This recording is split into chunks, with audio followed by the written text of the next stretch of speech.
15 Charlie, blue screen, take 5, stop 6, mark. No. No, God, please, no!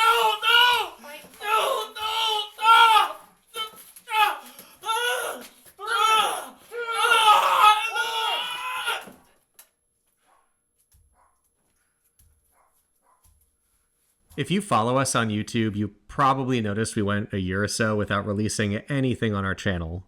Sure, sometimes we can just be lazy, but the main reason is because we spent the last year and a half making a full-length movie. Like any film, this truly was a labor of love and one of the best filmmaking experiences I've ever had. So without further ado, here's a little glimpse into the making of Beezel.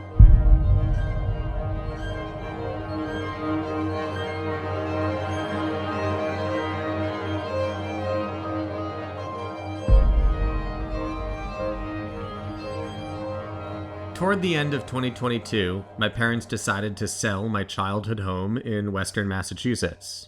Sure, my wife Victoria said it was haunted, but I had some fond memories there, and it was a bit sad having to say goodbye to the house I spent over a third of my life in.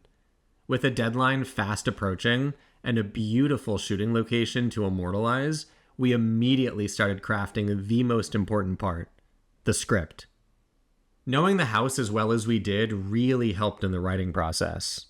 Victoria had yet to experience the crawl space, but her time would come. Just look at this thing. You would think this was a set built for the film, but no, this is an actual crawl space beneath the house. And this is a real laundry chute from the bathroom leading to the basement. Even the creaking sounds from the heating system were used in the movie.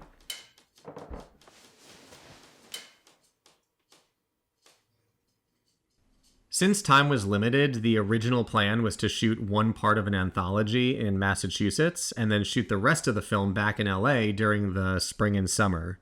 So within about 1 month, Vic and I wrote a 15-page script based on one of our YouTube shorts called The Sleep Talker. Night. At this point, we had the location locked, the script, and we knew we'd be bringing in our dream team crew with cinematographer Keelan Carruthers and first AC wizard Michael Stinnett. For talent, we cast Caroline Quigley, a fellow graduate from BU, and Kimberly Saldit Poulan, an amazing actress we found locally.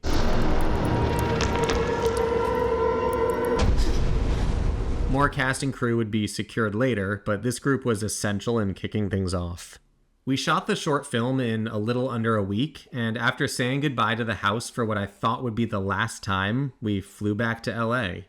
I spent the next few weeks cutting together the short and then screened it for a couple friends. Now, this is where things got interesting.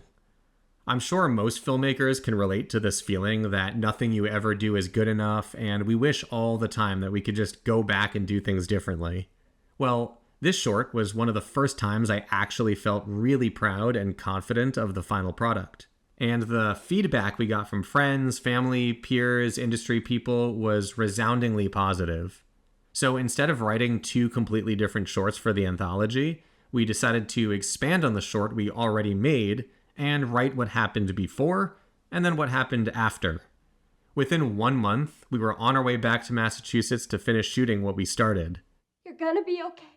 Shooting the film in this way also allowed us to tighten the bolts and capture some essential pickups that we wouldn't have otherwise been able to shoot.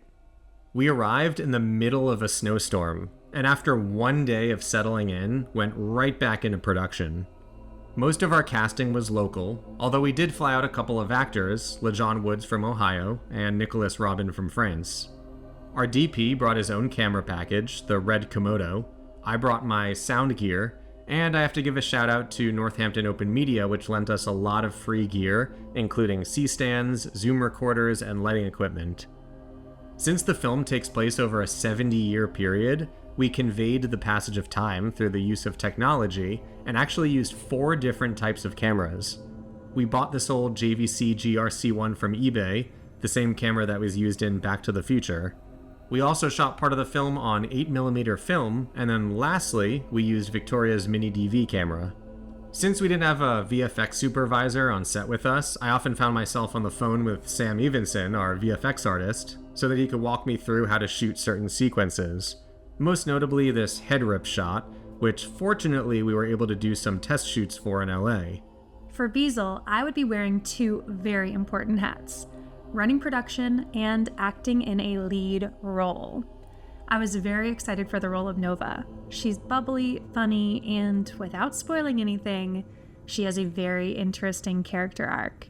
In LA, our good friend Zachary Morin and star of our last 2 films helped me practice.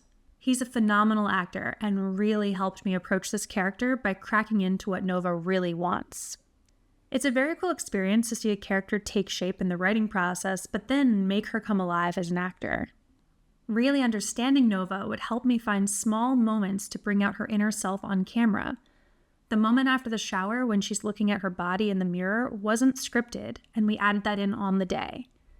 There was also this really touching moment between Nova and Lucas when she's seeing her husband through her own eyes before succumbing again to the witch's power.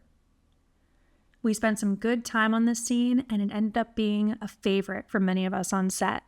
My days were long, something like 21-hour days when I was acting and producing. I would start around 5 a.m. for prep, run the set and act until we wrapped in the evening, then do some wrap-up work and prep for the next day, then rehearse the next day's scenes with my fabulous co-star Nicholas Robin for an hour or so, finally falling into bed around 2 a.m. I'm really grateful to my crew and team who are such a well-oiled and talented machine. They were able to keep the ship running when I was acting so that production never missed a beat. It was grueling, exciting, invigorating, and all around one of the best times of my life. After about 3 weeks of hard work, we finally wrapped production. It was a bittersweet moment because I knew that this was actually the last time I would step foot in the house that I grew up in. But I also felt relieved knowing that we were able to film something in every room, every nook, every cranny, and every crawl space. Honestly, it was the best possible way to memorialize my childhood home. In a way, it was the perfect filmmaking experience. Everything I had learned over the years making short films for YouTube was packed into this one movie. Because of you, our YouTube audience, we were able to figure out what worked and what didn't work. I could play around with directorial style, take chances, fall flat on my face, and every once in a while, succeed. That looks pretty good. Looks good. All right. I couldn't be more proud of this movie, and I promise you, it's scary as hell.